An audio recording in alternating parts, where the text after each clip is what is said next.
Sunday anchor Chris Wallace, my guest now, and good afternoon to you. Nice to see you still standing. I had just gotten over the PTSD, and you put me right back into it. Sorry about that. I'm going to take a few moments. Let's go over a couple things here, because I know you, and you have a plan. At what point did that plan blow up? Good evening. I mean, not a little bit after that. Here's what happened. We began the first segment on the Supreme Court. They each got their 2 minutes, and they both obeyed in that particular case.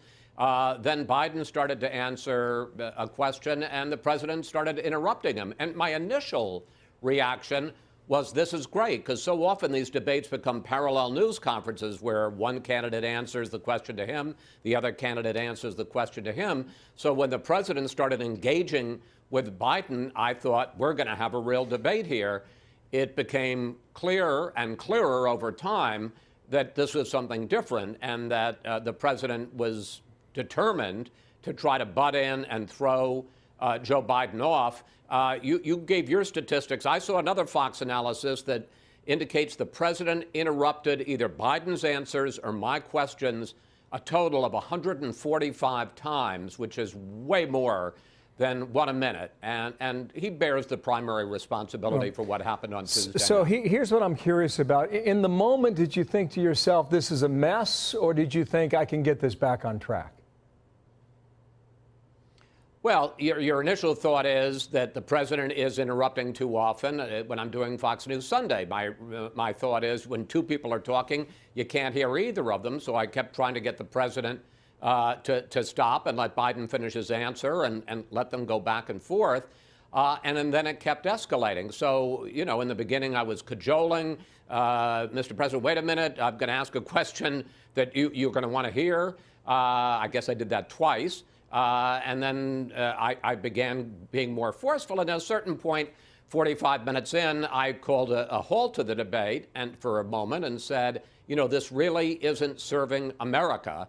And please stop the interruptions. And the president said, well, why don't you admonish him? And I said, because you're doing a lot more of the interrupting, Mr. President. Biden was doing some, no question about it, but less than half as many times as the president. Was it your view that the president had more volume, and you heard that more than perhaps Joe Biden?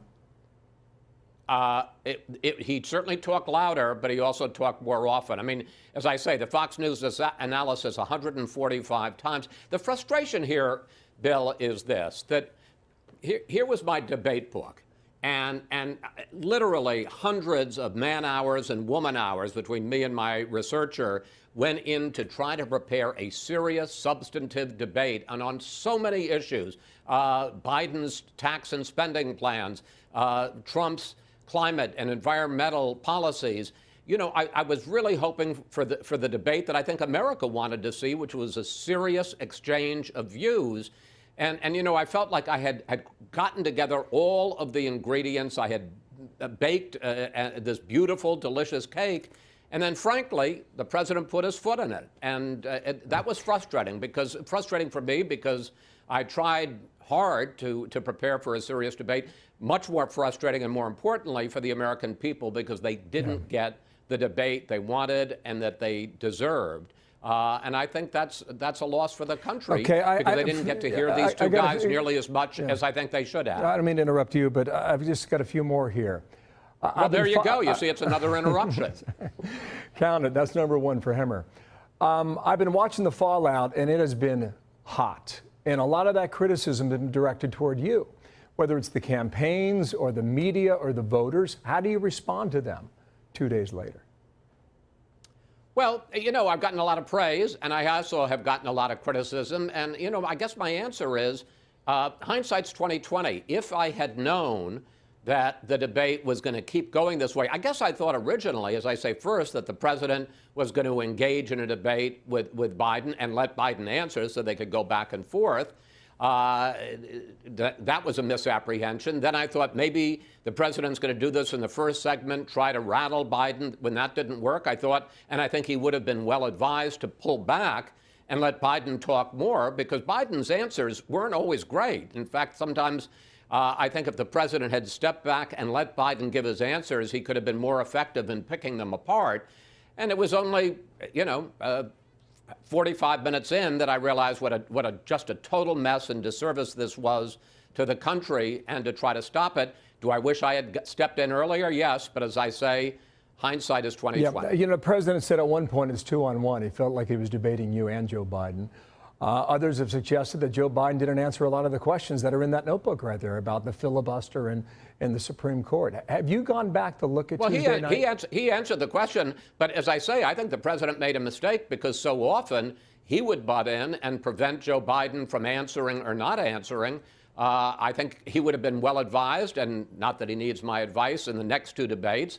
Let Biden answer. Then you can pick it apart. I don't disagree with that. I compared the analogy I drew was, Joe Biden was about to dive off the diving board into the pool, and the president pulled him back and kept him on dry land. Have you gone back to watch Tuesday night, or will you? Oh, God, no.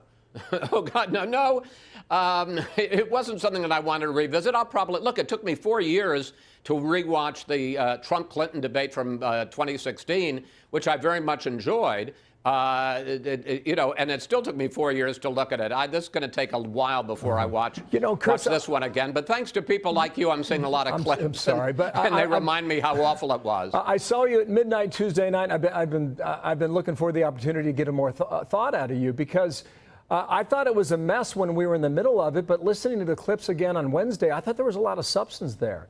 And frankly, there were a lot of issues out there. There was still a lot, as we say, a lot of chicken on the bone. There are questions and issues that need to be answered by both men still, with two debates remaining. Well, now, would you support? Absolutely. Would you support changes in the rules or not?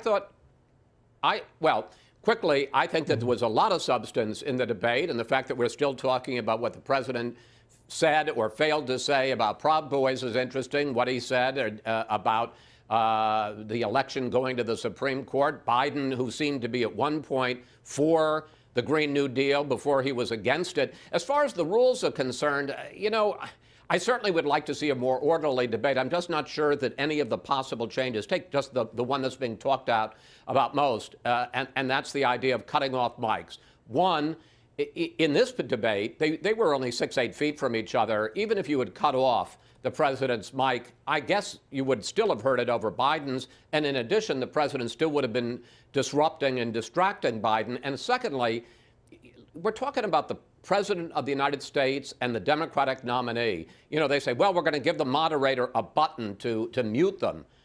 Boy, I don't want to be in the position of saying, I'm going to interpose myself between the president and the public and say, you can't hear what he has to say now. I think that's a pretty tough spot it's pretty subjective, to put any moderator in. Last question, town hall next in a little less than 2 weeks. Is it different this time, the next time? Well, if I had one piece of advice to give Steve Scully, who's going to be the moderator for that, I would say take the citizens, take the real people that are going to be there and use them as a shield. So if one, and look, maybe it'll be Biden interrupting Trump this time. If you feel it's unruly, say, look, these are real people with real problems. Let them ask their questions and let the other person answer their questions. So I would use the fact that you're talking to real people and it's not just two politicians and a journalist as an opportunity to try to keep some order. Thank you, Chris. Nice to see you. I got back to New York and they said, how was Cleveland? I said it was fine until the game started. You have a good day. Appreciate your time and your thoughts today. Thank you. Chris Wallace.